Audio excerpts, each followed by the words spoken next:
Hello, all you wonderful cranks out there. The Lawn Gnome is here, and we are back for the first episode of Versus in 2018.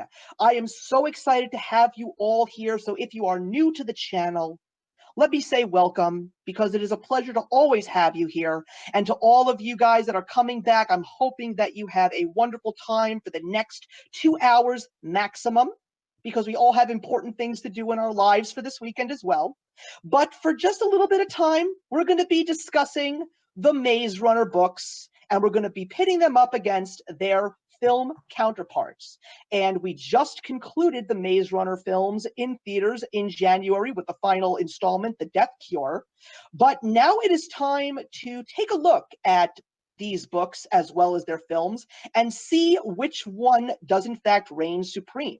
But before we get into that, it is important that we introduce the panelists today. If you haven't seen an episode of Versus before, I'm only a mediator. It's my job to keep my mouth shut and my ears open and see exactly who is going to win the battles. So let's get down to the nitty-gritty and introduce these panelists. We're going to start with the defender of the Maze Runner books.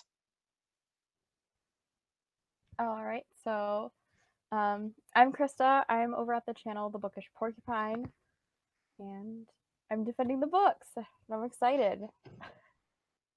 I'm sure you are, and I'm sure that everybody is excited to hear what you have to say, especially, Krista, with the conversations that you, myself, and our other panelists had. We definitely have some interesting things to talk about. But that other panelist has to introduce herself as well, so let's meet the person who will be defending the Maze Runner films today. Hey guys, it's Britt, and I'm from the channel Britt. Yes, I know, very original, but I love the Maze Runner. I don't talk about it enough, but I love this series to death, and I will be defending the films today. And once again, I'm really glad to know that I've actually pitted a booktuber versus a sort of booktuber, but also a film critic and a television critic. Britt is a massive Game of Thrones fan. Just for a little bit of a tease for you guys, if you do in fact watch my Sunday sit-downs, Britt is going to be joining me at some point in time, and we are going to be discussing Game of Thrones before the final season, but that's not what we're here to talk about today. But before we get into the battles, I just want to do a little bit of a score tally. Britt, you got a little bit of work ahead of you, because at this point in time, the books stand champion towards their film counterparts 3-1. The films actually won the battle versus their books in the last one, which was It. But that battle isn't even over yet, because we haven't even gotten part 2 of the films yet. So that's going to be very exciting. But before we get into discussing the Maze Runner, there's a very important topic that we do need to discuss. And that is the fact that James Dashner has recently been in certain news areas, not necessarily on mainstream news yet, and quite frankly, I feel that this is a topic that should be discussed on the news, and that is the fact that he has been accused of sexual harassment alongside other authors in the YA community. And if I'm not mistaken, it was Random House who just tossed him to the side and said, no, you can't work here anymore in regards to your actions. But for me, yes, it's a horrible thing to hear. And yes, it is sometimes very difficult to disassociate the celebrity with the art that has been created with said celebrity. But someone like me always tries to do that, because when you look at a film and an actor that is not one of the greatest people in the world is in that movie, you don't focus on that actor. Same thing with that music artist or that author or that TV star. I feel that eliminating celebrity is something that we as people here in this country, and even in the world for that matter, really needs to understand and take to full effect. Because if we don't do that, we're going to be truly missing out on some fantastic pieces of art. And art to me comes in very different shapes and forms. So I'd like to know from both of you your attitude and how you feel. So I'd like to start with Krista, because she was the one that actually brought it up.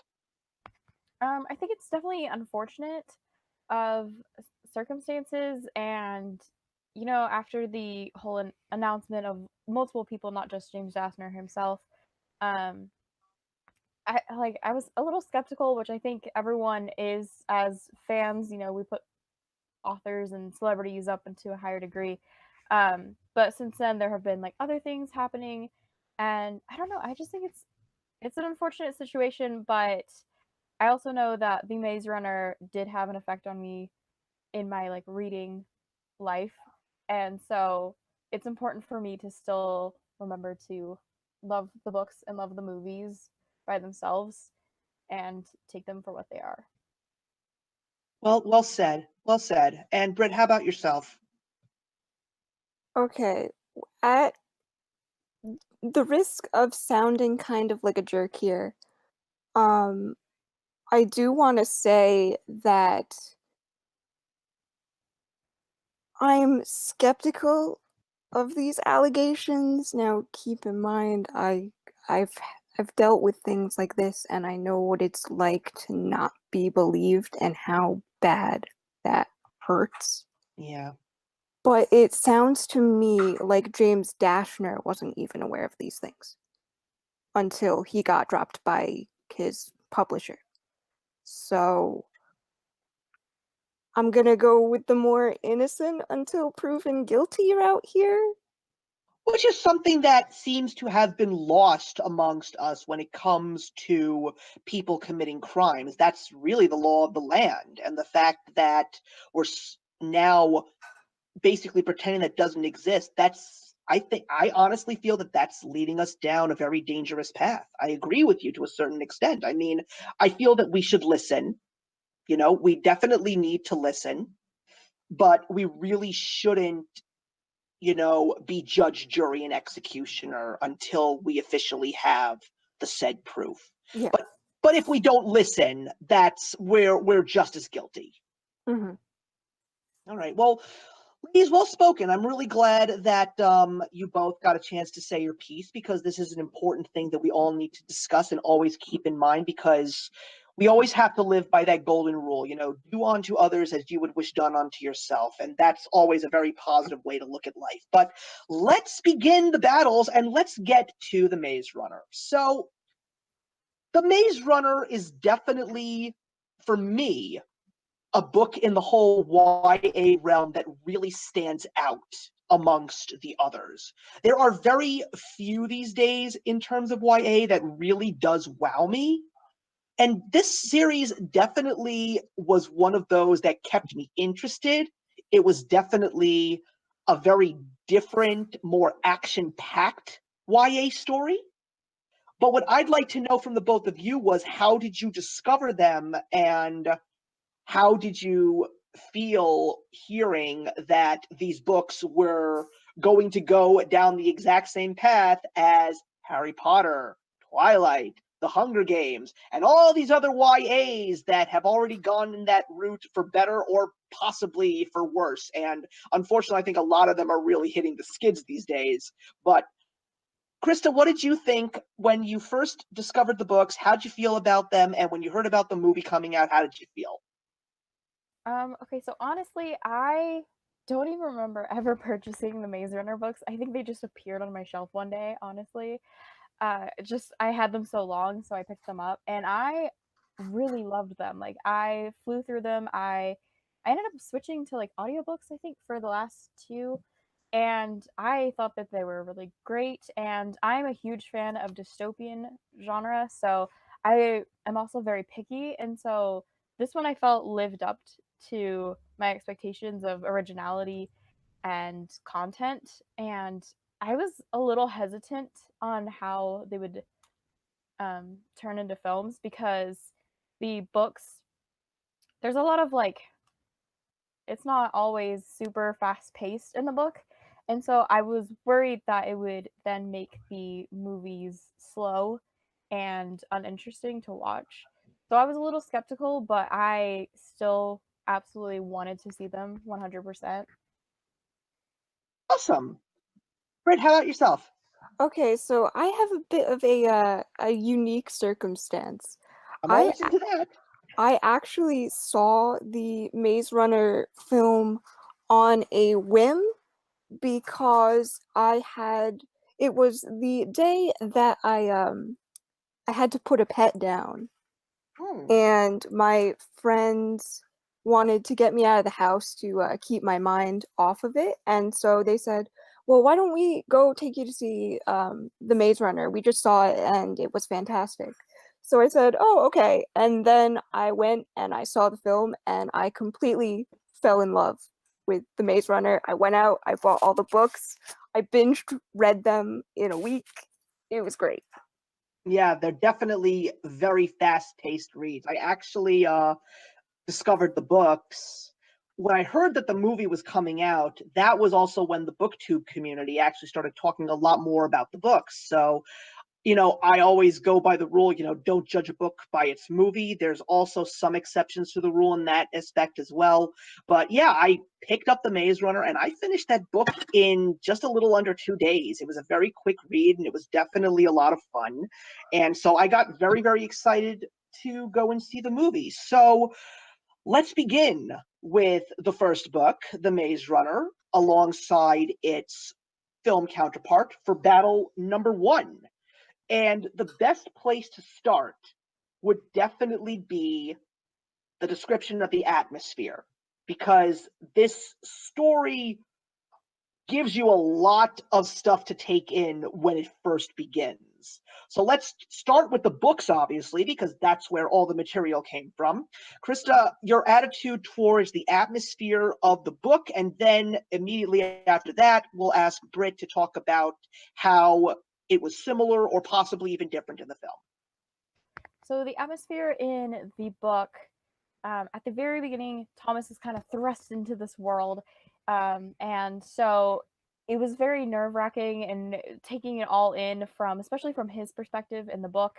And it had, I read it after the Hunger Games, and it had that kind of Hunger Games feel of like this forest, and but instead it had like all these boys were, living off of this like foresty area, and these giant walls that were so looming and kind of almost haunting over the glaive. And I thought like they were absolutely fantastic. I loved the atmosphere. It left with a lot of questions and mystery to it. And your overall feelings of the maze itself. So the maze was honestly really scary. So I have absolutely no direction at all, and I'm really bad at it. And so like I get lost just in my own neighborhood. Like I'm terrible at it.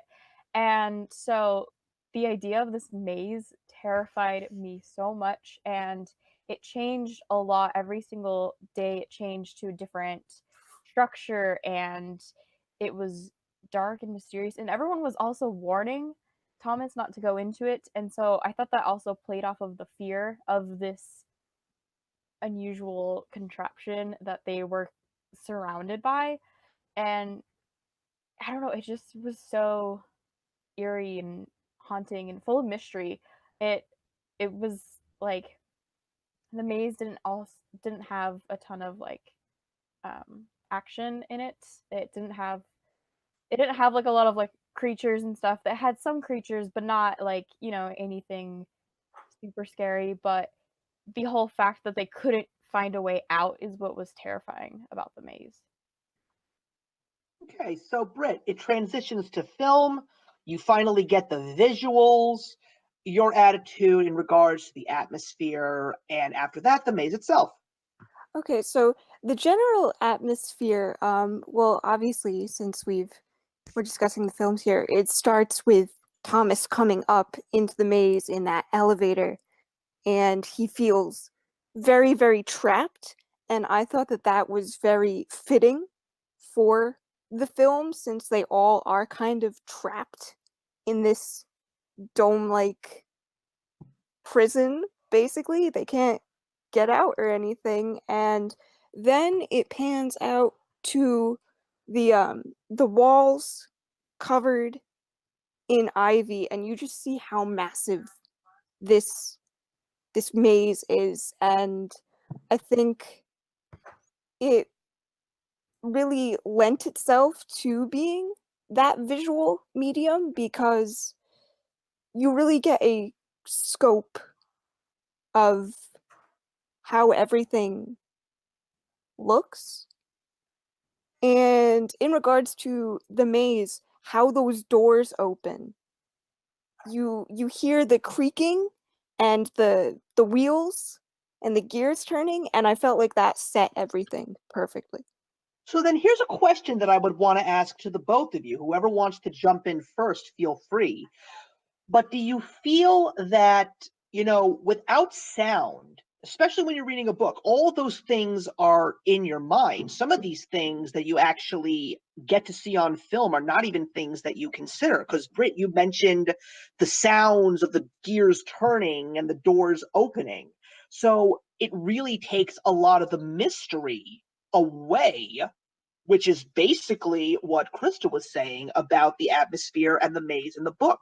So, what do you both feel? Do you feel that more of a reveal and more of an understanding helps the story along or hurts the story along? I think that the reveal in the movie made you like, because it was made out of like gears and the sounds that you would assume that someone had to build this thing, and Yeah, they and don't just so pop out of the ground. yeah, so you assume that like something happened and these boys are trapped in here for a purpose.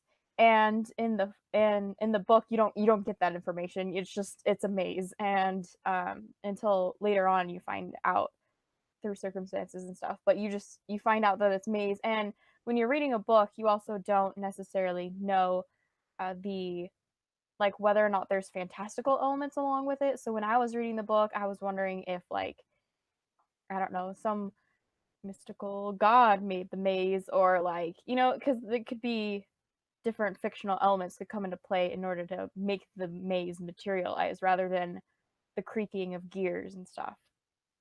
Very, very good point. Very good point indeed. Britt, what do you think? Okay, well, I think since film is generally a very visual medium, you can really get all your senses involved, minus smell, because that's not part of it, but I think all the sounds and everything are almost necessary to the over looming threat for the film, since we don't even see the grievers right away. So when we're hearing those creaking noises, it sets the overall menace before we see the actual menace, if that makes sense. No, that makes perfect sense. That's actually a very good point that you brought up. Let's talk about those characters, because I would definitely like to say that besides being atmospheric, it's a very character-driven story. And by the way, everybody who is watching today, there are going to be spoilers. So if you have not read these books or seen these movies, you may not want to watch today. But then again, if we didn't spoil these books / these movies for you, Bye, there Mom. wouldn't even be a show to do. So we kind of have to talk about stuff. So as I was saying, let's talk about some of those characters. I'm definitely going to want to hear your thoughts on them from the both of you, especially because, when we read a book, we envision certain characters to our own very liking. But, sometimes, like myself being a movie person, when I'm reading a book, I immediately try to figure out which actor or actress would play that character in the films. Because, like, I'm reading the first book in the Mistborn trilogy, and this main male character, Cassio, I don't know why, but all I see is Ewan McGregor. And with the lead female character, Vin, who is this young girl with powers, I just think of Sabrina Carpenter, who played Maya in Girl Meets World. I just see her. I don't know why. But let's talk about those characters, specifically a certain group of them. I'd like to talk about the main male and female character, who are Thomas and Teresa. And then after that, we'll get to a couple of the supporting cast members. So, Krista, from the books, that's the first place to go. your thoughts on Thomas and Teresa. So Thomas in the book, I thought, was the only one that asked any questions. In the book, he was very assertive. He was wondering what was going on, who he even was, and what he was doing here. He was the only one that seemed to have any problem with being in this world, which I thought was like really great for a main character he's because you're gonna find out answers through him, and I just thought he was very strong of a character and had this witty personality to him that I really enjoyed, and I did envision him like very similarly to the actor that plays him. So I didn't have a problem with the actor that was casting him. And Teresa, she wasn't really a part of the book so much, and so I didn't have that much of an opinion of her in the book. She was just sort of there, honestly. And I did kind of envision her a little bit like rougher of a character because she does have such a hard personality that I thought she had like wild hair and kind of a little bit crazed. Yeah, you definitely don't feel that when it comes to the movies. So, Britt, let's talk about Dylan O'Brien and Kaya Scoldelario. That's how you pronounce her last name. Very tough name to pronounce.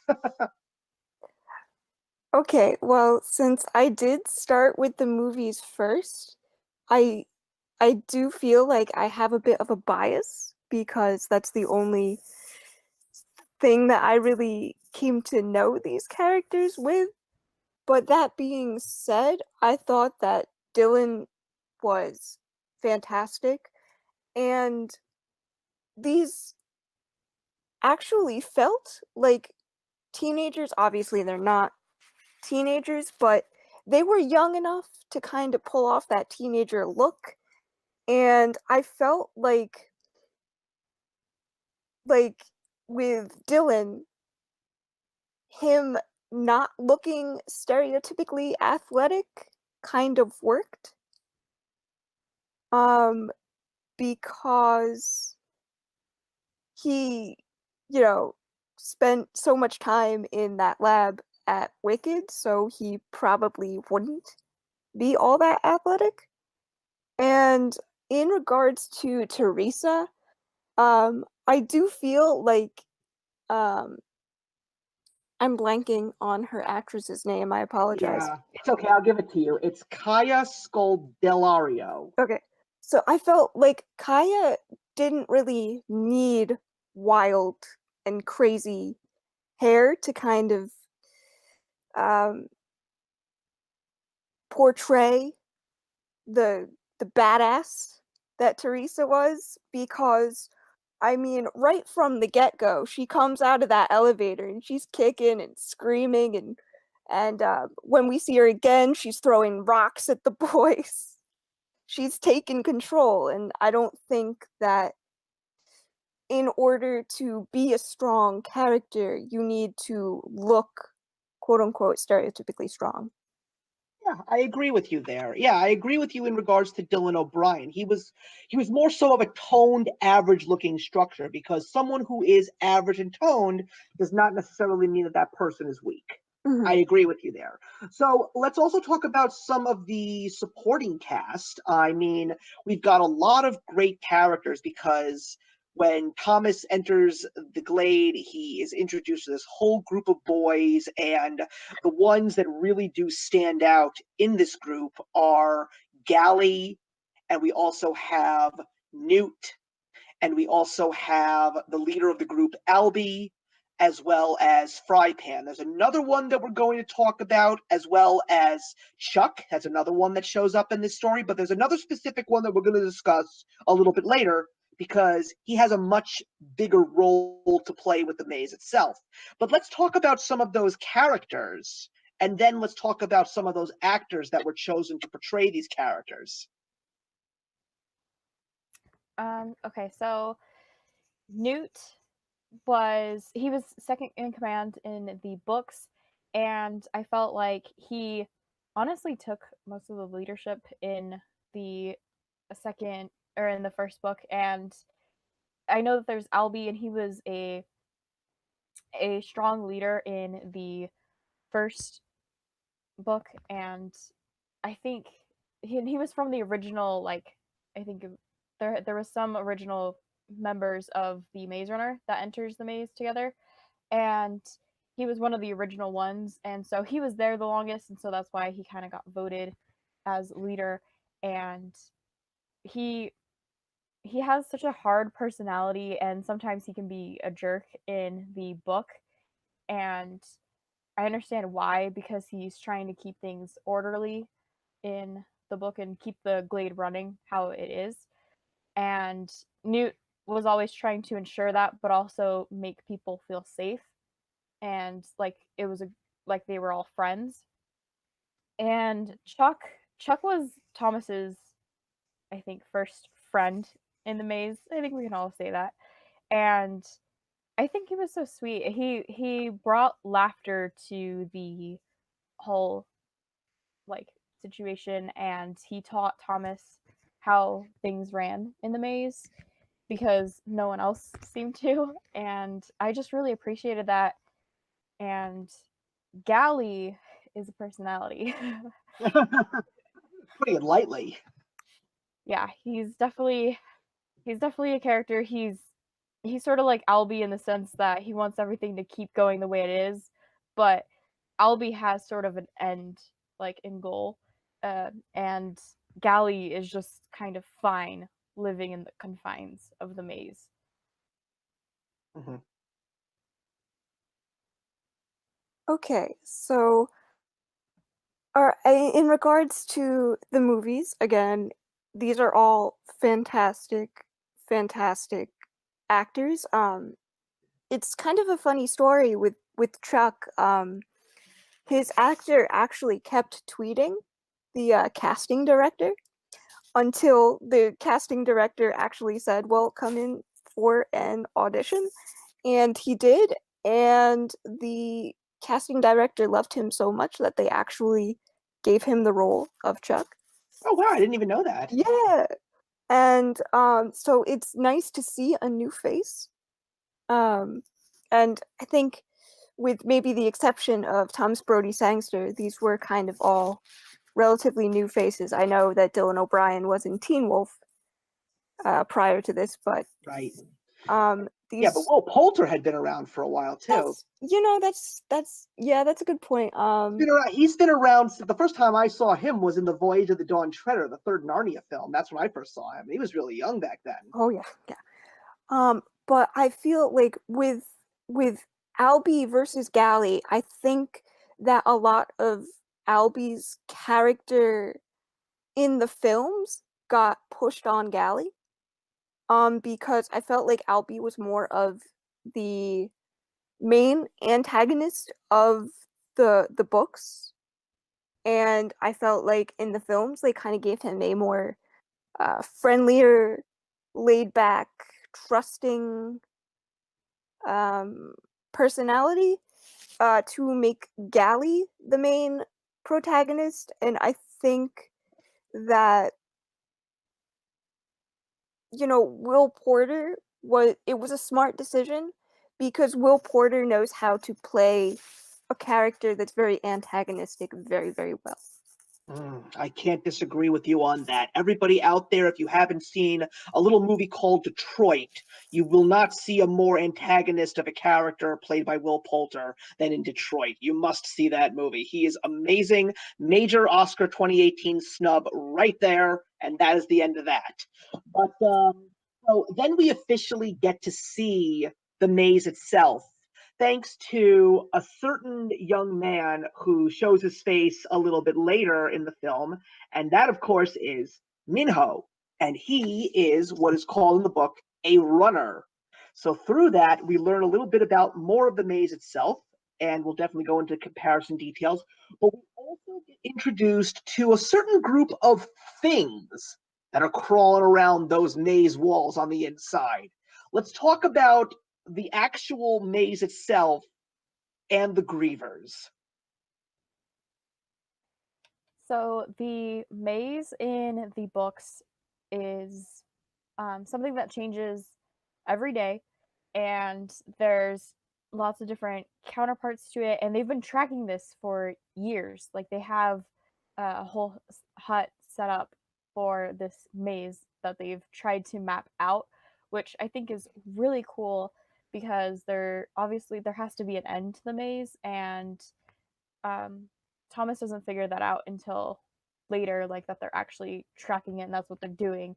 And I think it's just, I think it's like really cool. It reminds me of like lab rats, trying to like feed them cheese and trying to get to it because of all the different nooks and crannies that they can go into. And the maze itself is massive, and in the book I thought it would be like huge, so I pictured the glade being pretty small relative to the maze. I thought it was more like bigger, and it it didn't have any changing structures when it comes to like terrain. It was all still very flat. It was just a maze that they couldn't climb up on top or get to any, they couldn't like blow up a hole in it or anything like that. It was very sturdy, and so they had to like manually just walk it. And the Grievers was probably the most interesting fantastical creature that I've ever read about, in the fact that it was original, it wasn't based off of mythology, and it was very memorable of an enemy because they were like these mechanical spiders that were organic but also, mechanical, and it was really giant and creepy. And I pictured it as a specific spider, as like a black widow almost, where like the legs of it were thinner, and but the whole body of it was big, and so it was like creepy because I thought it would be like whenever they do interact with the grievers, I thought they would get pierced with these like thin knives of some sort or metal. And I don't know, I thought they were really cool and unique, and it stuck out to me throughout the whole book. They were definitely the big competitor, as opposed to getting out of the maze. It was almost like maybe if we got rid of the grievers, we could figure out the problem better. Mm-hmm. Okay, so the maze in the film is very small in comparison to the actual glade itself.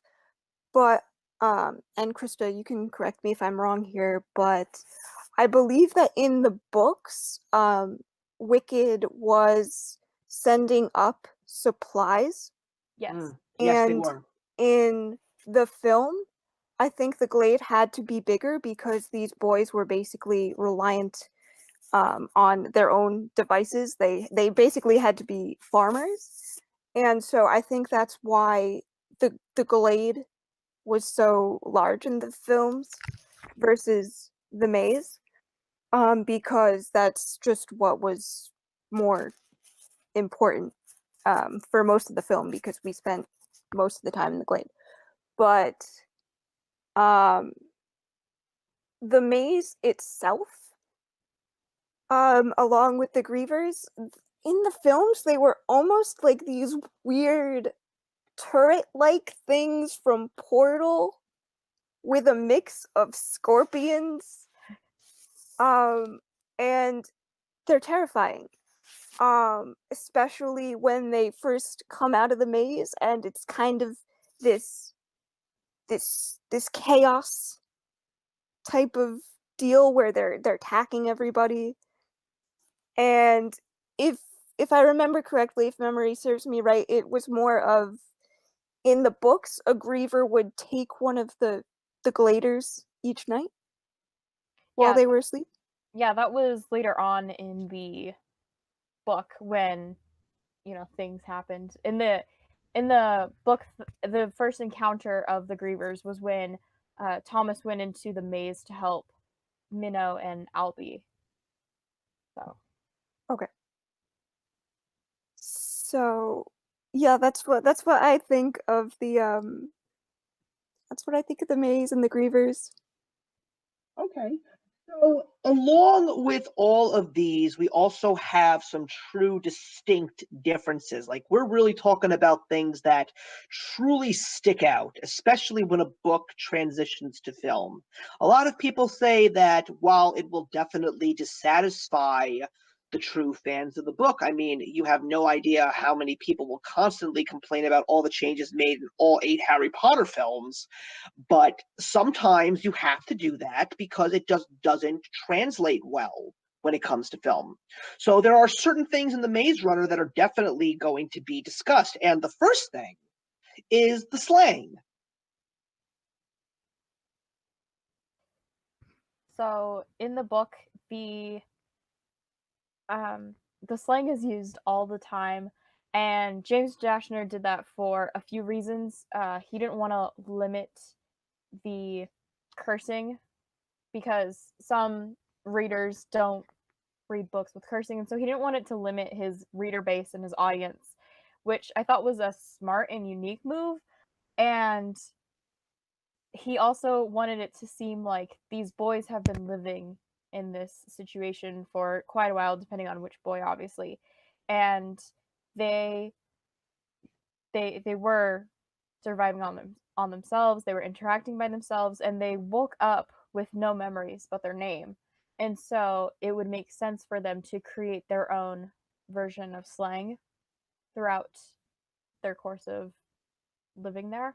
And it it was used quite often in the book, which I thought sometimes it was overused a little, but I thought it made it unique, and you could understand where some of them were coming from. So Thomas even questions like why they call certain words what they do, like clank, because that's like the noise of your like poop in the bucket or whatever. And so it was just like really humorous, and it brought just humor and lightened up the story almost, and it made it feel authentic, like this actually was a community. Mhm. Okay, well, one thing that you have to keep in mind with film versus um with books is that while I think it was smart for Dashner to kind of create this whole new type of slang, I think in a book it's almost more necessary to do that because the only world building that you really have in a book is what you write on the page. And with film, um, that's not necessarily the case because you do get to see the world being built literally before your eyes. So I they used enough slang for it to be there, but not enough for it to kind of get irritating. Um, and I think it kind of also helps them get that kind of PG-13 rating. Um, but I think if they did keep as much of the slang in it as they did, it would have probably annoyed a lot of the movie watchers. That's a good point to make. I would definitely agree with you there. Let's talk about the apparent psychic connection that Thomas and Teresa have in the book, but in the film, it doesn't even exist. So I can definitely see for this one why the second connection was cut out, because obviously that would be really hard to transfer over into movies because it most likely be voiceover, and no one wants to see pictures of them staring at each other without moving their lips with voiceover over. Um, but in the book, it was in order to show that they had a relationship before the maze, and it added to the mystery of why they were there and what it was all for. And I think it also helped as a safety net for Thomas because it strengthened their relationship between Thomas and Teresa because it gave him the ability to talk to her without all of the constant commotion of male figures in the glade all trying to like interact with him and interact with her. And it was, there's only so much privacy that you can get in that sort of situation. And so the psychic ability was for that purpose, and they were able to bond over it. Okay, but let me ask a question before we continue. Britt, my question is, because if you do watch the movies, it seems to me that Teresa really didn't have as much development in the films as Thomas did. So do you think that if the psychic connection was kept, because I will disagree with Krista on one aspect, psychic connections can work in film. Case in point, Rey and Kylo Ren in The Last Jedi. So my question is, would this have helped or hurt film strengthening the bond and the character bond between Thomas and Teresa? I think if it wasn't necessarily eliminated completely, Mhm. well, not in the Maze Runner, maybe in the other films, but we'll kind of cover that as we Yeah, go. yeah. But they didn't necessarily eliminate the psychic connection. It was more played out as flashback sequences. Mm. And, a lot of people complain about flashback sequences. They think that it's overdone, it's overused. But tropes are very necessary for storytelling. As much as we may dislike them, they're still around for a reason. And by not having the psychic connection between Thomas and Teresa so prevalent, it works to develop the story for more films as they go on, because I almost felt like as I was reading The Maze Runner, it was almost giving away too much with the psychic connection. Oh, well, that I never would have thought of. Great point there. Great point there. Okay, and the last thing that we want to discuss is how the book ends, because there's definitely a very different ending, and I think that when it comes to a very different ending in the first movie, I think that it pretty much shapes up the direction that we're going in when we go to the next one. So let's talk about a specific two things in regards to the ending, and that was the ends of Gally and Chuck and the first encounter with Wicked. So Gally and Chuck had an interesting like purpose in the book, and Gally ends up murdering Chuck at the end of the final book, and it was an explosive ending, I felt like, because you grew up to know about Chuck and learn about him, and he was Thomas's not necessarily only friend, but first friend in the Glade. And so Thomas is absolutely heartbroken in this situation. And I believe Thomas in the book, he tries to like fight Gally or beat him up or something. And Gally doesn't die. In the movie, he does die.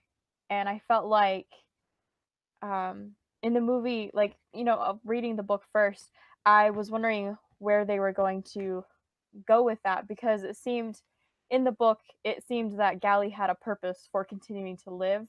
And so it created more mystery when I watched the movie, but I also liked the fact that when I was reading the book, I was questioning where Gally went and what he was doing, and like why he was still alive. And with Wicked, Wicked, we never personally saw Ava Page, the leader of Wicked, in any of the books. And it was just this presence that kind of loomed over. And Wicked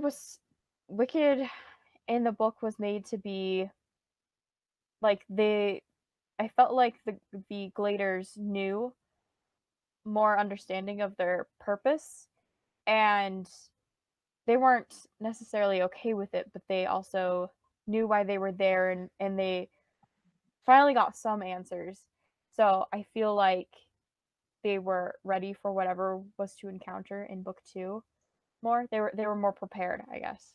And not to mention they got a pizza party at the end of that book as well. Who doesn't like a good pizza party? Anyway, Britt, you have the final word, and then we're going to tally up the score. Okay, so I think one thing that's important to note with film, and for those of you who don't know, I actually went to I went to college for film, so I kind of know what I'm talking about here, but not to sound like I'm bragging or anything, but No, if you're an expert in your craft, you have the right to say what you want to say. Go for it. But the thing with films as opposed to book series, especially book series that are already coming out and are relatively popular, at least in the sense where James Dashner got to write more books for the series. With film, you don't always have that luxury. So they went in saying, let's do this first film. And if this first film does really, really well, then we will find a way to continue on with this series, but let's leave it closed enough so that if we don't get to sign the next 2 movies, then we haven't left on these big cliffhangers that we're just never going to know the answers to. And I mean, for fans of V.E. Schwab, we all know the struggle of your series getting canceled mid-book. So with the film leaving Gally's quote-unquote death open-ended, it was clever because, you know, the reveal that he's alive wouldn't have been necessary if the Maze Runner didn't do as well as it did. And with the change with Chuck, it's kind of interesting because they kind of did a bit of a switch, because I think it was a knife that was thrown in the books, right? Not the spear? Yeah, I believe it was a knife. And I think the general idea came across in the film the same way, but it was a different weapon, and that is important for the last film. But we'll go into that later. Right. Well, ladies, I gotta say, that was definitely you guys fought a wonderful fight, and we are now approaching 6:49, which means we are sort of going to have to crunch time after the first round, but this was a tough decision for me. But after listening to what the both of you had to say, the score was 4-3 in favor of the film. So, Britt, well done. But Krista, you did a fantastic job as well. So we're not going to do a small question session now because we've got to really start making sure that we don't go over time. So we're going to get right into battle number 2, which is the Scorched Trials book versus the Scorched Trials film.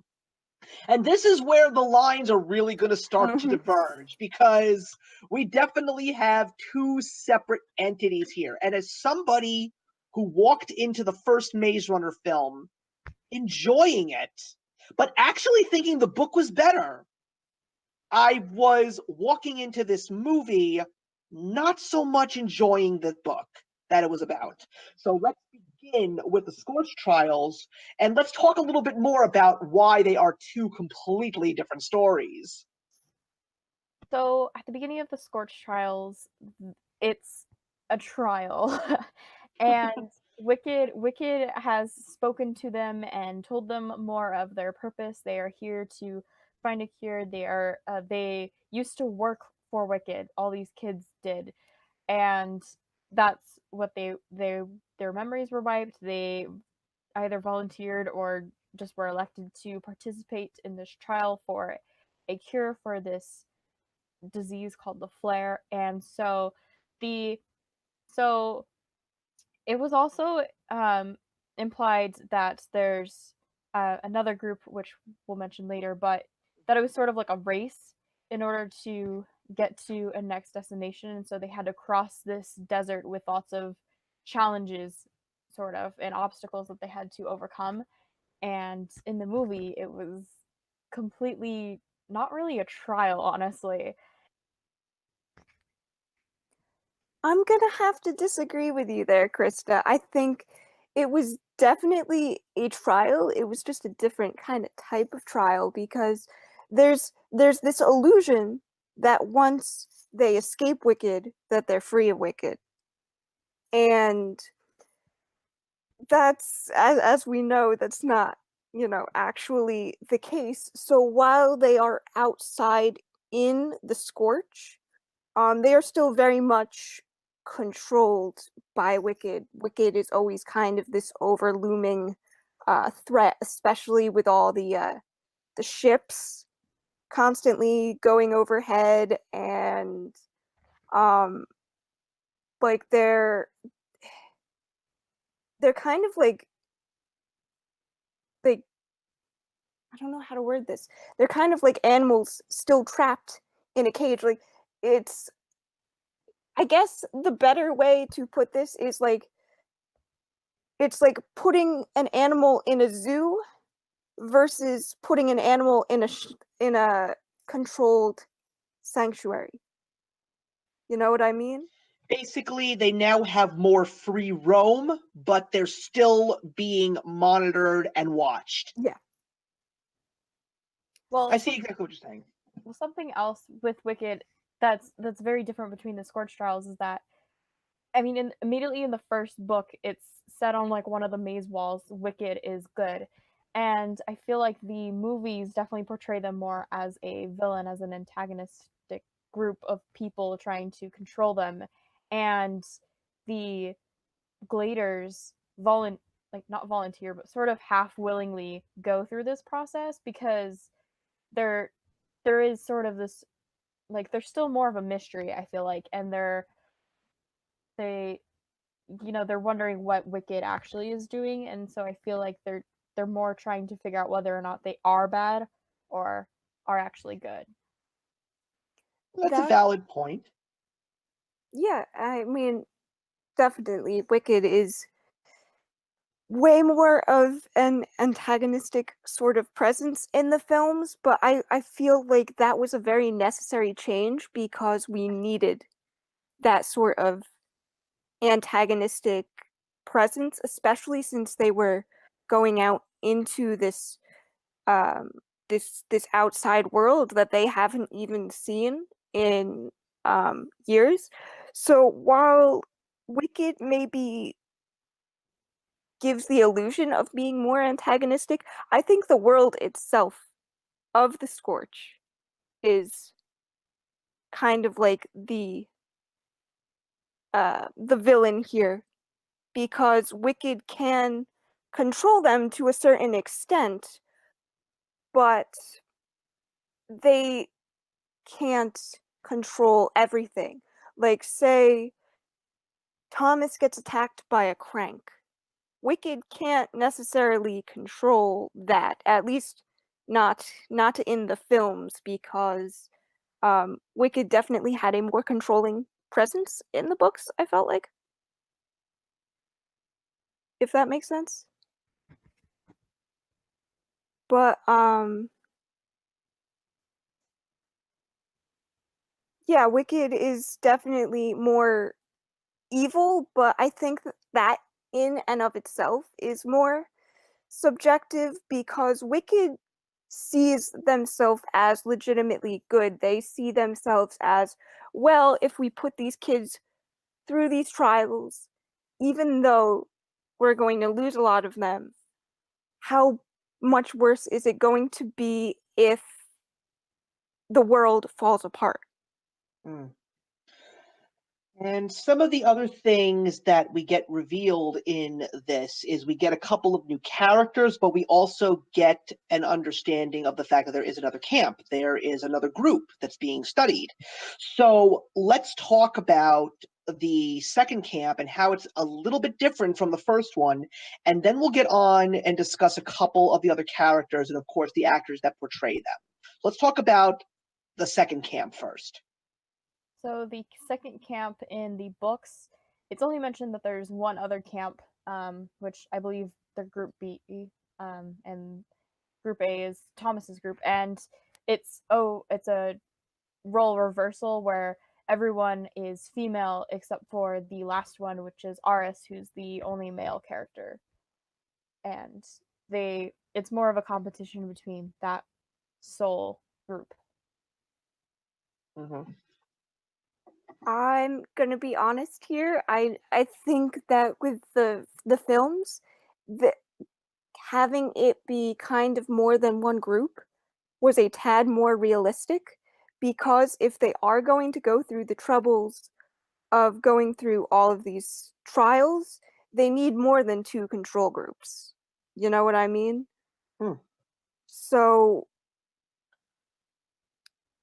I also felt like Group B was kind of more prevalent in the books than the films. So to the films, I guess detriment in this sense, Group B kind of got the side end of the deal in the films.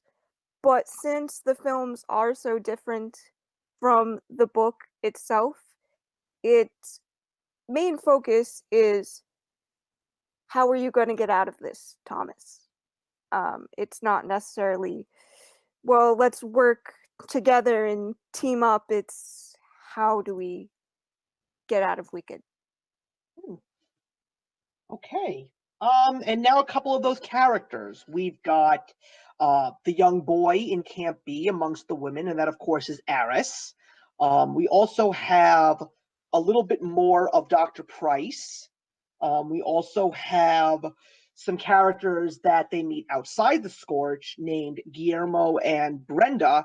And there's one other that we're going to save the best for last. And I think we're all knowing exactly who that's going to be. So let's talk about these characters that we've just discussed, and then we'll talk about their portrayals on the film.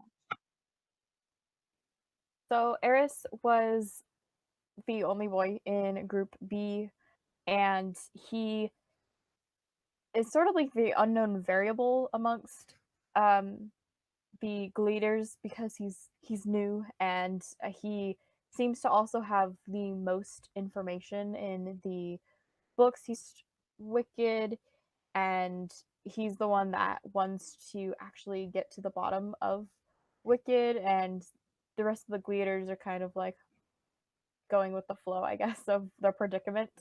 Mm-hmm. Brenda was I feel like the only other really present female role in the books besides Teresa, which in the Scorch Trials, Teresa wasn't even like present. She was actually with Group B for the majority of the book. And so Brenda was this situation, and Guillermo, where Thomas was meeting people outside of Wicked and outside of the Gladers.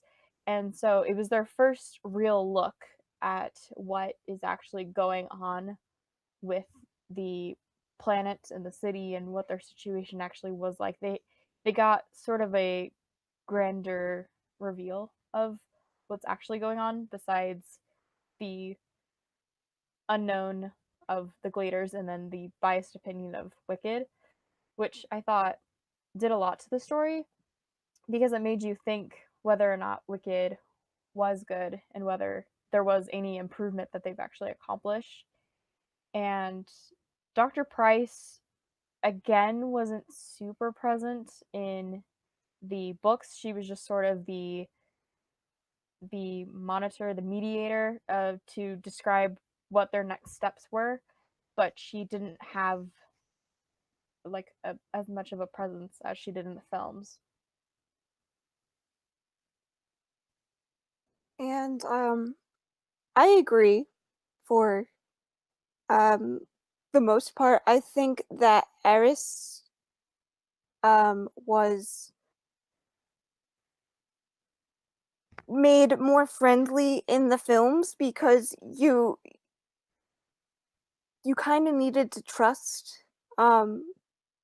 these kids for whatever reason. You're compelled to kind of trust them.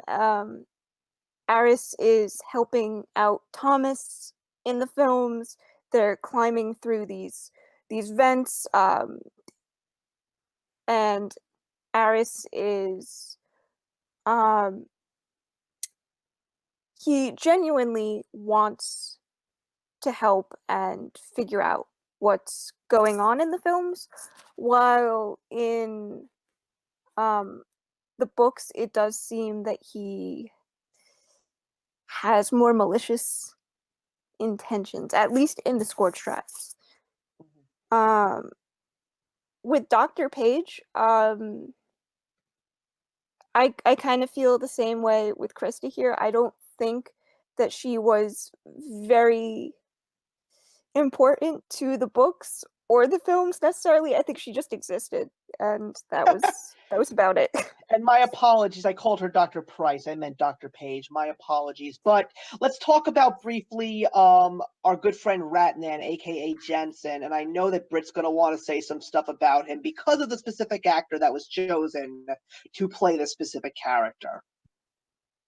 So Ratman was also once again kind of like the mediator. He wasn't antagonistic in very much in the Scorch Trials. I think he was more hurried in the sense that he wanted more results.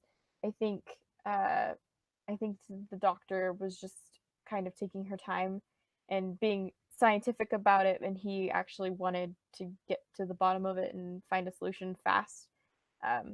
But honestly, when I read the books, I actually did picture the actor who does end up playing him. So it was really funny that when he did appear and he did end up being the same actor. So Yeah, I agree. When I sat down and I read the Scorch Trials, I was like, oh, this guy reminds me of a certain little bird. Littlefinger, yeah. It's Yeah. Peter Baelish, yep. And so I was really pleasantly surprised when he was actually in it, and I joked with my friends that, oh, well, I guess it doesn't matter what he's in, he still can't keep a consistent accent going, no matter who he's playing. So well, I definitely feel that Jansen was more left to be an antagonist in the films, but I definitely don't think that he wasn't antagonistic in the books as well, because he definitely was very, very forceful with these young kids who are, trying to readjust themselves into, for lack of a better terminology, this normal society. And in the films, just right out of the gates, he's made it very clear that he's not here to be buddy with them. He's there to finish the experiment. So the question that I will leave now, because I'm checking the clock now, if we're going to want to get through all of this in the next hour, we're going to have to cut a few corners. I'm really sorry about that, everybody. So in regards to the character development, we have noticed that when it comes to characters in the book, in the portrayals, we've seen a lot of character development sacrificed for the sake of possibly adding some additional development to characters like Dr. Page and Dr. Jansen, and then we get stuff taken away from characters like Teresa, because she has a very different role to play in the Scorch Trials. How do you guys feel about that, and do you feel that it affected the story tremendously? I think it did. I think that in the books, like I said, she wasn't in the majority of the book. She was with Camp B. She was doing another role, and I think that I have to give it to the movie for this one, because in the book she was, I'm not sure if she was like brainwashed, but she wasn't wholeheartedly believing in Wicked in the books. There was some role to play that Wicked had, and in the movie, especially with her being with the Gladers, I think that her betrayal at the end was more heartbreaking for audience members and viewers, because you grow to trust her, and in the books you don't really get that time because she's not there in the book as much. In regards to character development in film, while it's definitely necessary for character development to exist in the film, especially with Dashner, and maybe this is just a bit of it is an opinion, but I feel like Dashner, with his writing, does a lot of telling instead of showing. Mm. And in the films, you don't necessarily need it spelled out for you in the same way, because you do see a more natural development of the characters in the film, even though there's two very day and night storylines going on. Though I do kind of feel that in the films, Teresa's, for lack of a better word, betrayal kind of came out of left field. But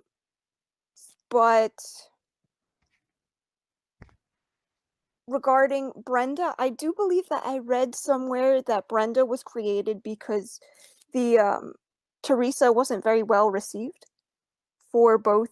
Well, I guess the books at the time, not a lot of people liked her, so James kind of backpedaled and created Brenda to give Thomas this more likable love interest. Yeah, I actually didn't think about that. That's actually a really important reason that you brought that up. And I mean, as someone who really doesn't care much for love triangles, it was sort of something nice to see. So then that leads into another interesting point, and that's in regards to the fact that this is based on a YA story, but the YA themes don't really seem to be predominant, especially when it comes, maybe not even more so even in the book itself, because what I've noticed is we see a lot of these young actors who are portraying supposedly teenagers, but they're given more adult roles. Even when we get more fleshed out adult characters later on, when Thomas and his friends finally get through the Scorch and meet the rebellion that is going up against Wicked. So, what's your attitude in regards to the YA themes and, you know, teenagers actually acting like adults? So I think that James Dashner was smart in the books, because there wasn't a lot of adults, which part of that is because it is a YA book, so they wanted to focus it more on the young adult teenage characters.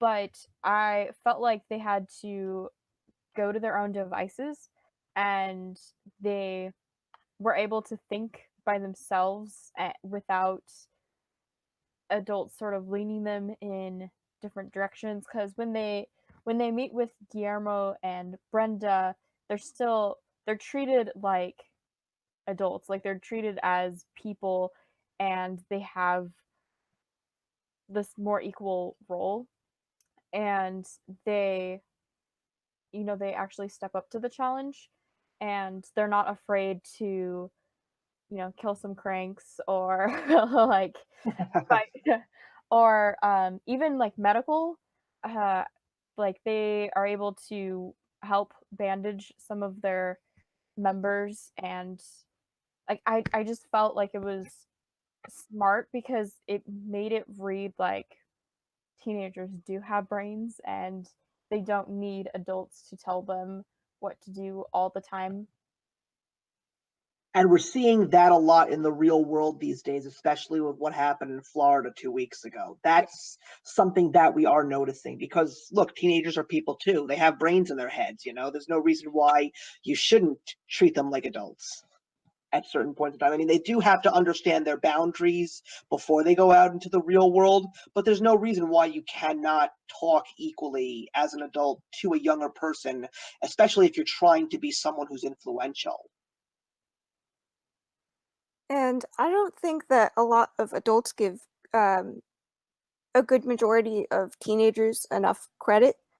I think that teenagers are able to handle more mature storylines, whether that be in films or in books. But in regards to the film, I think that the adult presence was almost necessary because they did concentrate more in the films on this study that was being conducted, because at the end of the day, that's really what the trial is. It's this study to get rid of this illness.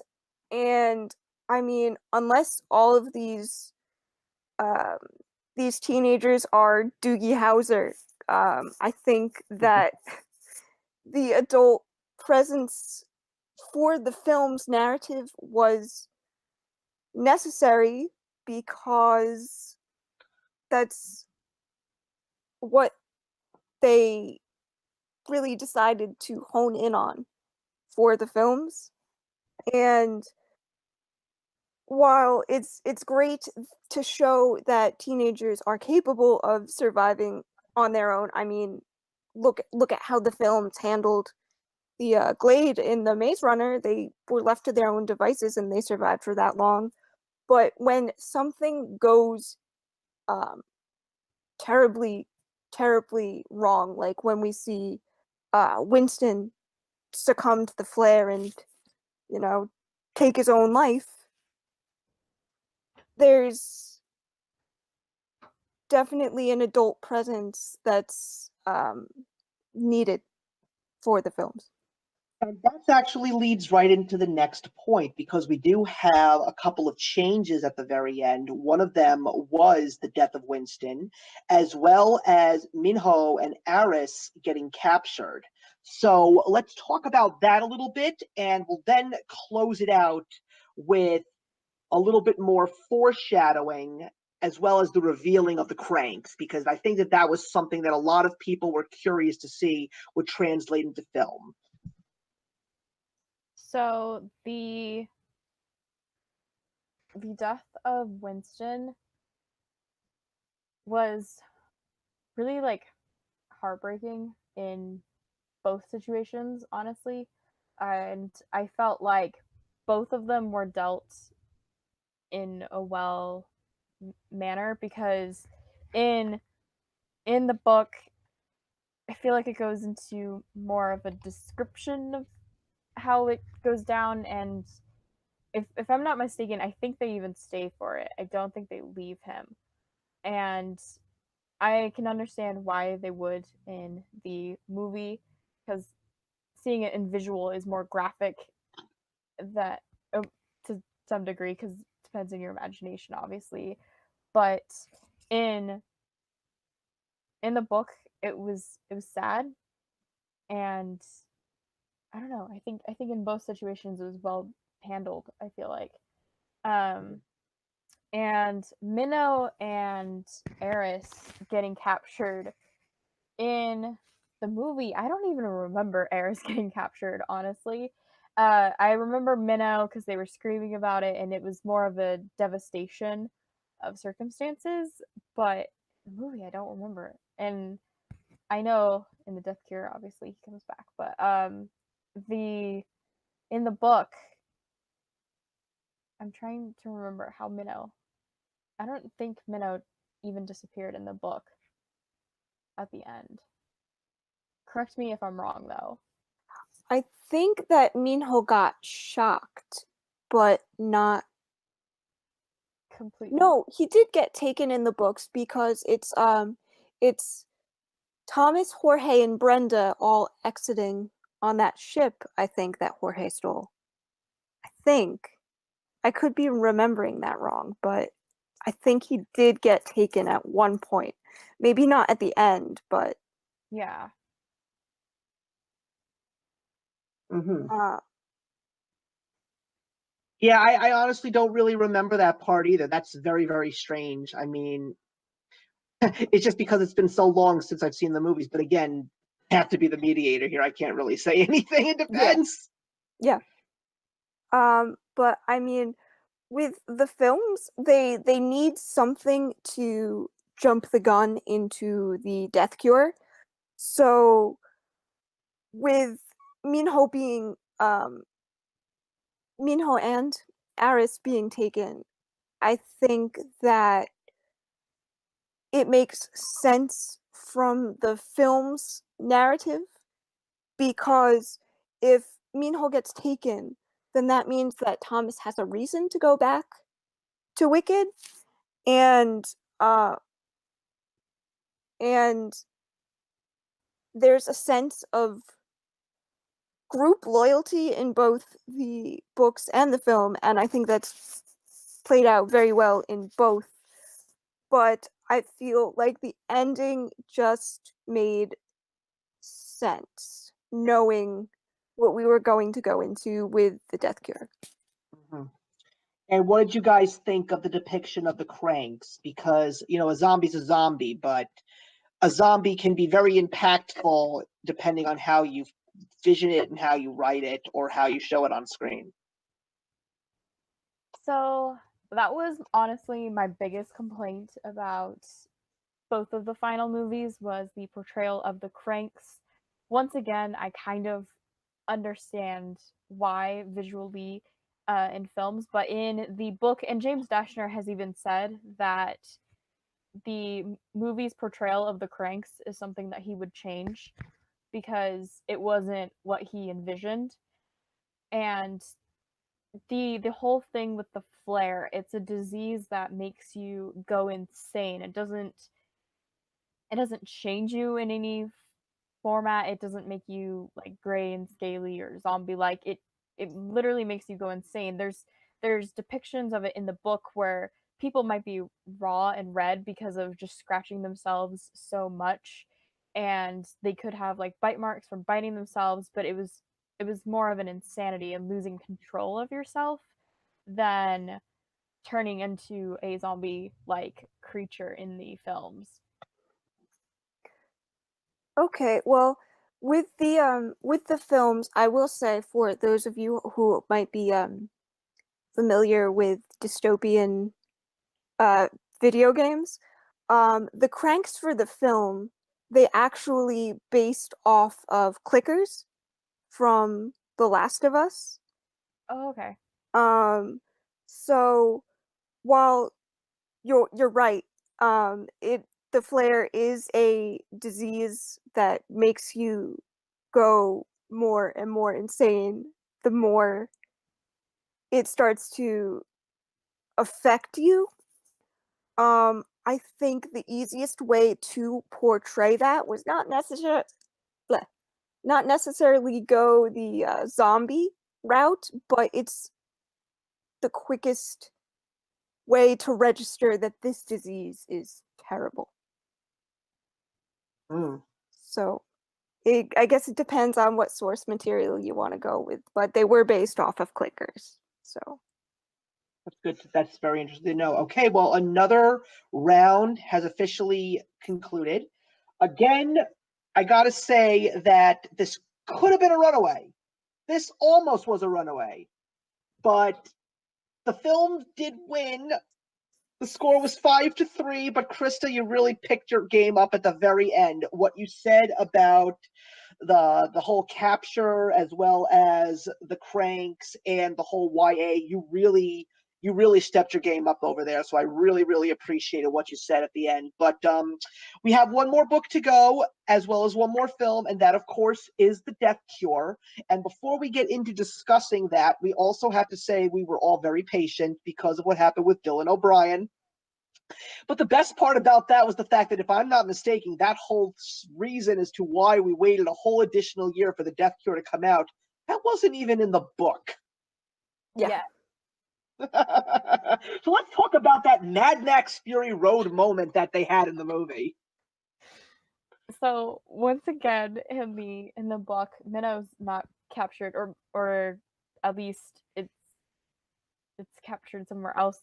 We're not too sure, but the whole train sequence is not realistic, and it's not something that they ever did in the book. It was more of them trying to figure out how to bring down Wicked rather than action sequence, but it was visually pleasing, I will say that. Yeah, I gotta say, for the injury, I was like, you better be giving me something good if you're gonna give me this whole reason as to why we couldn't see this film for about a year. The train sequence, it was an interesting choice. Definitely right from the get-go, we dive straight into the action, and from a film standpoint, with something like time limits, it's almost necessary to go right into the action. This is the epic conclusion so far. We don't know if we're going to get another 2 movies, but with the whole thing with James Dashner, I don't think we will now, unfortunately. But the thing with the films being so action oriented, and I mean, Death Cure had a lot of action, certainly, but I think that they almost felt like they had to raise the bar up a little bit. And while I feel bad that, Dylan broke his leg doing that stunt, it was a stunt that was worth breaking your leg over, I felt. I didn't think anything was worth breaking a limb for. Let's talk about the emotions that Thomas goes through in regards to how he's portrayed in the book compared to how he's portrayed in the film, because it definitely was a very different depiction on both ends.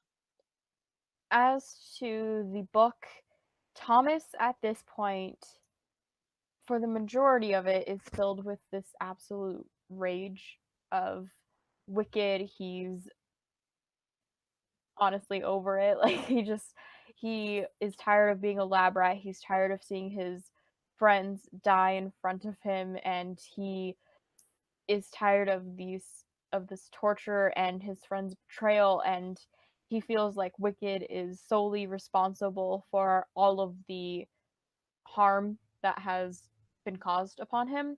And so he is sort of on this vengeful path of destruction.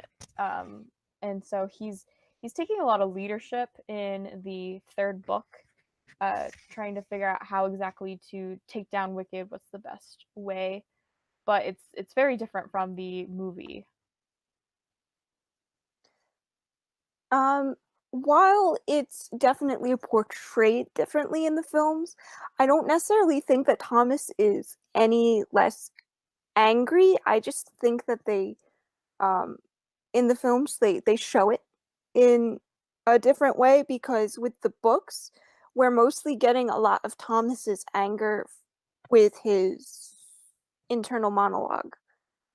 And that doesn't necessarily transfer to film very well, so hats off to Dylan O'Brien for kind of keeping his cool when it was necessary, but I think definitely you do see this frustration from Thomas throughout the film, especially regarding Teresa. He's very hesitant to go and talk to Teresa, and I think even he is a little bit angry that he doesn't have much of a say in the film of going to see Teresa, because they spent all this time trying to get away from Wicked for the film, and now they have to go back in. I think everybody was a lot more aggravated in the films than we've seen them in the past. Now, we do get a little bit more of Wicked in this book, and I think we actually get the true end game to Wicked, and we also get the look at the final city. I personally don't remember the final city in the book, but we got the expert on the book right here, so I definitely want to hear her take in regards to those two specific things. So the final city was, I feel like, even briefly mentioned in the book, because their whole goal was Wicked, and so they saw this final city, and I feel, if I remember correctly, Thomas got even angrier because, like, they could have been safe, they could have been prevented, like, all of this disaster. And it sort of, it reminded me a lot of Katniss when she meets the Capitol, how she sees, like, she's starving, she has to hunt, and yet the Capitol's full of pleasures galore and everything. And Thomas kind of gets that same feeling because there's this sense of security there. And he obviously, since the book is from his perspective, we don't see Dr. Page, and we don't know the dangers that actually lie within the city. Mm-hmm. And so he gets even angrier, thinking that this was all here while he was in the glade. And it was really cool for me because you're seeing it from his eyes, so you feel like even more betrayed by Wicked. And Wicked, you had a lot of conflicting feelings in the book because you understood where they were coming from, because you saw firsthand in the Scorch trials and in the Death Cure how the flare works and how upsetting that is. And it's almost similar to, like, our Alzheimer's, but it's younger and it gets crazier. And so, but you also see how much they corrupt people and how much they brainwashed a lot of the people in the book. Mm-hmm. Yeah, definitely. Sorry, did I cut you off there, Steve? No, you did not. I was just Okay. Mumbling in agreement. Okay, so basically with the films, we do get to see a bit more of the Lost City in the films rather than the book, but I feel like Wicked was almost interconnected with that city in the films. So us seeing it more made a lot more visual sense, because Wicked did kind of seem like, okay, here's the safe city and here's Wicked. So like, if the safe city is over here and Wicked is over here, then you can't avoid going through that without getting from point A to point B. So in that sense, just because the films are kind of fixated in one place, I felt like the city was kind of the go between the two worlds for the films. I'm actually going to remove a topic of discussion because honestly, I really feel that it's a little irrelevant. It's the whole thing with Lawrence and the free-thinking cranks, and of course, Lawrence is played by Walton Goggins, who is a fantastic actor. But honestly, I was doing some serious thinking, everybody, And I kind of felt that his character is very irrelevant. Like, he really doesn't have a crazy role, so there's no reason to talk about that. But here's something we should talk about. Will Poulter comes back. Gally's back. Now, how did that translate on both ends of the spectrum here? When Gally comes back in the book, obviously Thomas is not pleased. He's not amused. But I also feel like Thomas gives Gally, I guess, not the benefit of the doubt, but like after seeing everything happen with Wicked and the brainwashing and stuff, I feel like he's a little bit more accepting of Gally to come back in the books. And I feel like he was more invited into this community of survivors better in the books. I think that for the film, it was definitely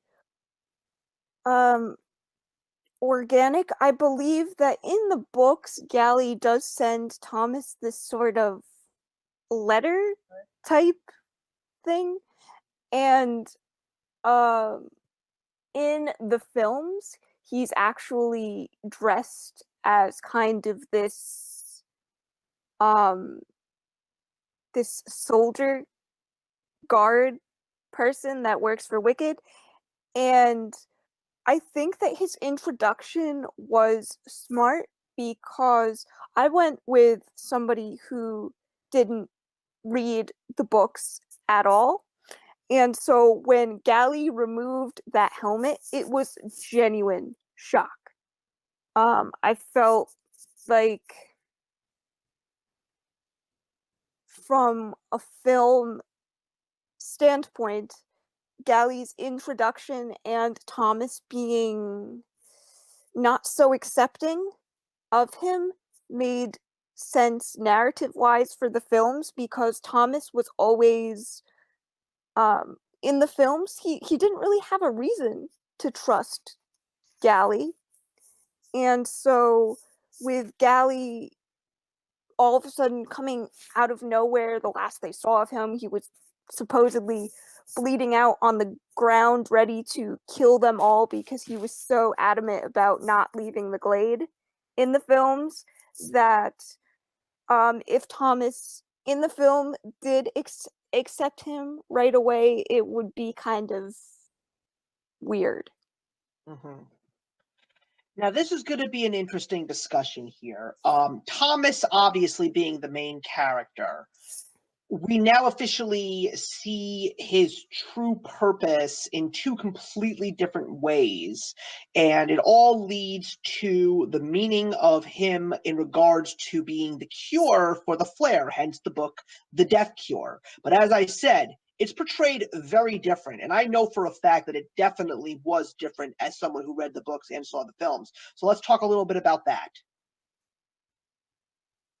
So Thomas's role was, he, from my understanding, we were getting there. We were getting to a cure because we were learning more about Thomas, specifically in his brain, but also his blood, and how it was a little bit different than everyone else's, even if just slightly.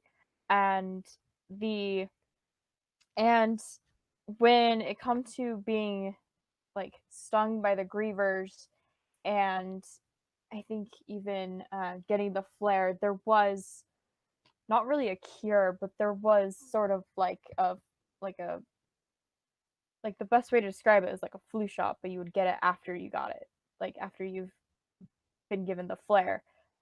It like helps, but it didn't cure it, and so there was never a cure really in, like, there was not a permanent cure in the book, but there was a something to help the situation in the book. And so it left this mystery trying to figure out what would actually, like, when would we get to that point? And how is Thomas really involved in it? And in the movie, it's a lot more clear. Well, I will say, in the film's defense, that there definitely was this kind of, I guess, false antidote at first. There's this very strange sequence with Teresa, who Yes. in the film has kind of taken this more doctor role. And this girl does unfortunately end up dying. They think that they have found the cure, and then all of a sudden, the trial kind of goes to hell. And now, since there's definitely a mass panic on top of the people of the city trying to break in, Thomas kind of being the cure, with his blood, kind of takes the back burner for the film. So even though that Thomas is technically the cure in the film, it's not really focused on. Yeah, I mean, one of the few things that I'm noticing is a very interesting trend. It seems to me that the films are a lot more direct, but the books definitely have a lot of guessing and mystery. Now, how do you both feel about that? Do you feel that mystery is something that makes a story better? Or do you think basically getting everything and anything at the end, whether it is given to you in spoonfuls over time or right off the bat, you see everything? Do you think that that makes a better story? Or does mystery keep the intrigue? I think it depends a lot on the story itself. So, Harry Potter, for instance, if Voldemort just kept on living and there was never that final battle, it would not be as climactic and as good of a story, I feel like, because it would just be this never-ending battle. But in the books of the Maze Runner series, I feel like it was not necessary, but I felt like it was a good thing to do because it had you because the whole purpose of the books I felt like was wicked is good, and so it's up to the reader to see whether or not wicked is actually good. Is wicked worth the sacrifices that they make? And it leaves this mystery and it evaluates what your own, like, what you would do yourself if you were in this sort of situation and in this world. Is it really better? And not knowing the cure and how haunting of a scenario that would be also, because if I was a glader and knowing that there was this disease, I would be terrified, and even just a human in the final city, because you would know that there's this impending doom upon you, that you could essentially lose your mind and go insane and die eventually from it. And that, I feel like, is so powerful because it's haunting, it's eerie, and it keeps the mystery after the story, and it makes you think about the books after you finish them. Very well said. That's very well said. Okay. Yeah. Well, I think that there is an overall sense of the whole is Wicked really good debate in the film.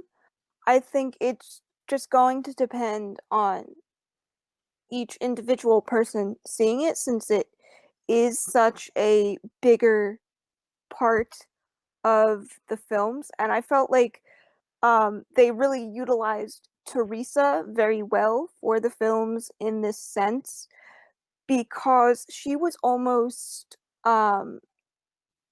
the personification of Wicked is good because she genuinely thought that, even though she did betray her friends, is betraying your friends worth it if it's going to save the world? And in the books, in the Scorch trials, it was introduced that there was this this weird thing where they all get kind of like labels where Teresa's labeled the betrayer, Newt is labeled as the glue, Thomas is the leader, etc., etc.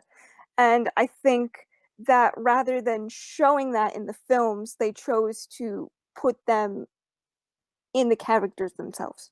Mm-hmm. Yeah, I forgot about that, as a matter of fact.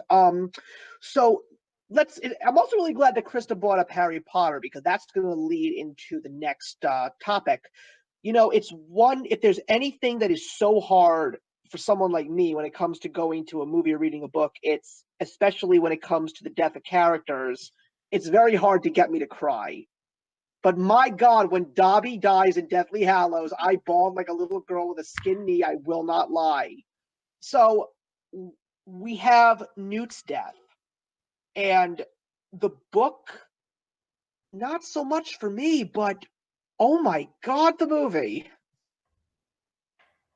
The book was, I feel like it was sort of the opposite of Winston's death when it comes to the book and the movie. In the book, Winston's death was very tragic and heart-wrenching, and in the movie it was cleverly done and well done, but it didn't leave you with that huge impact. And I feel like it was the opposite for Newt, where in the movie it was almost like putting down a dog that is gonna die. It's bad to say, but it kind of had that feeling of just, it wasn't as sorrowful, I guess. It was more of like you sympathized for Newt, but you weren't heartbroken that he died. And in the film, I think it was more like a point. Well, I think with the film, you kind of get the sense that you kind of see it coming, and I think Thomas Brodie Sangster did beautifully with um, the subtleties, like especially when his hands started twitching, or when he bent down and he couldn't tie his shoe. It kind of made me go, oh no, it's starting. And by the end, when we do get to Newt's death, they went around about it differently in the films to a certain extent, but having Newt with them the whole time as he's just slowly descending into madness was a lot more impactful for me because, well, I mean, as a book reader, we know that it's coming, but also I think there's something to be said about um Thomas and Minho kind of being there in his final moments, because he's really fighting up until the end. And in the books, I do kind of feel like once it was revealed that Newt just kind of gave up. I'm going to have to take a little bit of a lighter note right now. I may have just spoiled Harry Potter for Devin, who is in the comments. If he is truly being honest with me and has not read the Deathly Hallows, I said this to him. The book's been out for 10 years. All bets are off. Devin, you and I both know you're not going to read Harry Potter, so please. Just had to get that out there. Okay, well, now we're going to get to the last topic, and this is basically for all the marbles. And that is the ending, which is the people running away from Wicked, getting to the sanctuary, and then there's the letter. And they already did this for the Hunger Games because a lot of people did not like how the book ended of Mockingjay, but a lot of people were much more satisfied with the ending in film. Now, there's a very good chance that the same thing happened here. So let's talk about that final moment in the sanctuary, the letter, and of course, the ending to the entire story. Well, first of all, I actually preferred the ending in Mockingjay better of the book rather than the movie. And I think it's the same way for the Death Cure. I appreciated the ending for the movie, but once again, going off of earlier when I said that the ending of the book was more haunting and unfinished and unending, like it didn't leave everything wrapped in a bow, and that's exactly what happened in the final Death Cure at the end. They don't get on a boat and sail away. They end up, I think, hiking up this mountain and essentially finding themselves in this sanctuary, but it also left you questioning because where else could they go to after the top of the mountain? Like where is safety after this? Like is this all that's going to be there? And it still kind of posed the problem of that they're still going to have to face the flare and the cranks and the reality of the situation sometime afterwards. Who knows how long they're going to stay up in this sanctuary.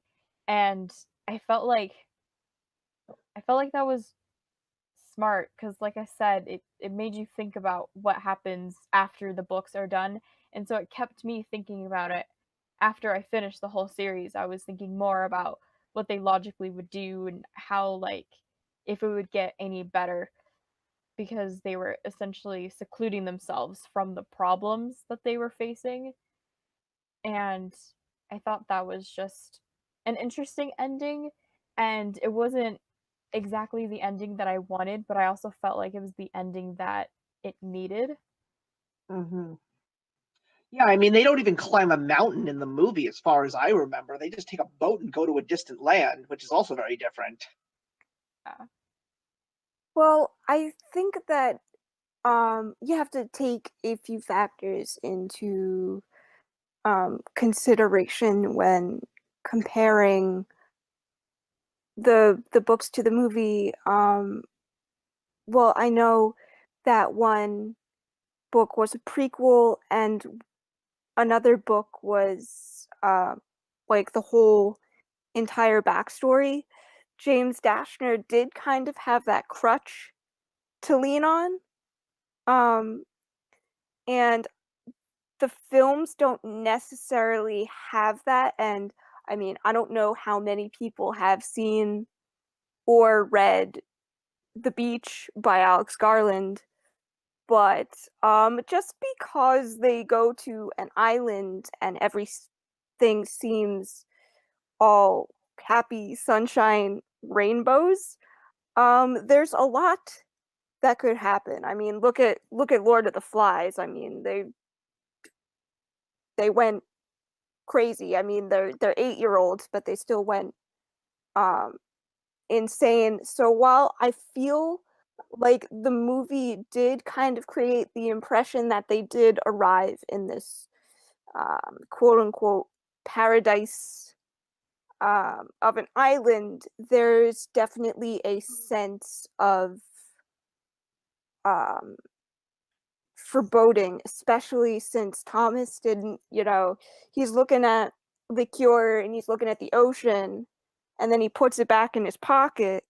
Like, we might need this later. I don't think it's meant to say, oh, look, everybody's happy, fluffy. everybody's pleased now. I think there's almost an open-endedness that if they do get another movie deal, they could kind of open up on that island, and maybe not everybody's so immune after all. Okay, that wraps it up, guys. Krista, you did it. You got some you got redemption for the books. So you beat the films with a score of 4-3. So congratulations. But you see, I had a feeling that if I actually brought some film people into these battles and didn't just have booktuber versus booktuber, I had a feeling the films might actually stand a chance. So not saying that I was accepting that, not saying that that was what I was predicting, which means the system is not rigged. I want to make that absolutely clear. But personally, listening to what you both said about the books and the films, fantastic, well said. You made a lot of great points. But I do believe at the very end of the day, the books were a little less good than the films. I think the films really turned them into a completely different animal for the better, because these movies made money at the box office. People loved them. And I didn't really hear that many people talking much about the books and basically saying, in the defense of the books or anything like that. People were just loving the movies. So then that's just a thing that I'm going to leave at the very end with one last question, and this has nothing to do with points. And that is, we still have 2 other books in this series for now, The Kill Order and The Fever Code. Some people have said don't read The Kill Order because it's stupid, but a lot of people like The Fever Code. Should these become movies? Well, personally, I actually have not read either of them. And I actually just recently obtained, I think, The Kill Order or The Fever Code. I got it as a box set somewhere on my shelves. And I'm not sure. I feel like, I mean, obviously I haven't read the material, but I feel like where it stands in the movies, I think that everything was well explained, and I feel like it's not necessary.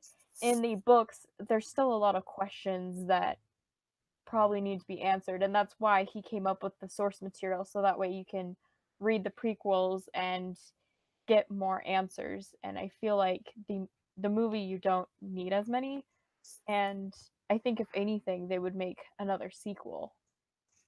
Mm-hmm. That would definitely be interesting. Yeah. I mean, I wasn't the biggest fan of The Kill Order, I'll be honest. As much as I would like the Fever Code to become a film, I mean, unfortunately, it's a numbers game, and I don't think that the Death Cure did well enough for them to warrant making the 2 books into films. And especially with the allegations that have been made against James Dashner, they also have to consider that into a factor. So I would like them to become films, but I don't think that they will. Yeah, I would definitely agree with you in a sense. I feel that with how the Death Cure ended, I mean, it was a very satisfying ending. I really thought that it was beautiful. It had a lot of emotion to it. The letter that was being read was so incredible, like, especially for a movie based on a YA novel. I mean, like, I didn't feel these kinds of emotions when I watched the Hunger Games films. I did not. So this was definitely a surprise for me, the books and the films respectively. But guys, we've officially wrapped up an episode of Versus once again.